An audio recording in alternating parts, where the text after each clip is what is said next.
महंतजीए पत्र कलम थी। આમ સ્વામી બાપાને મેં 2009માં પત્ર લખેલો અને પત્ર લખવાનું મુખ્ય કારણ એ હતું કે જેમ સુખની ડેફિનેશન બધાની અલગ અલગ હોય એમ મારી પણ અલગ હતી અને બધા બોક્સ ટીક નહોતા થતા. ત્યારે વિચાર આવ્યો કે સૌથી ઉત્તમ માર્ગદર્શન તો આપણે કોની પાસે મેળવી શકીએ. એ વખતે સ્વામી સદગુરુ સંત રૂપે તિથલ વલસાડમાં બિરાજમાન હતા. મેં પત્ર લખીને મોકલ્યો ને મારી બધી વ્યથા વેન્ટ આઉટ કરી દીધી એમાં. પણ પછી નેક્સ્ટ ડે મોર્નિંગ સ્વામીએ મારા હસબન્ડ જૈનેશને પત્રનો જવાબ લખીને આપ્યો.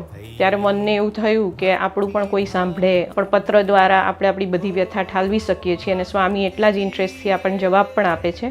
હું એ પત્રની 1-2 લીટી અહીંયા કોટ કરવા માંગુ છું. સંસારની વાત ન ગણકારતા અંતરે સ્થિરતા રાખી દ્રઢ મનોબળ કેળવી ભગવાન અને સંતને રાજી કરી લેવા. ભગવાન રાજી થશે તો મોક્ષ, બંધન, ભવભવાટી, ભવ રોગ, ભવફેરીમાંથી મુક્તિ આપશે.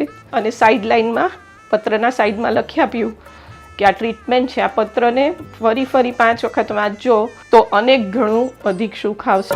महंतजीए पत्र कलम थी।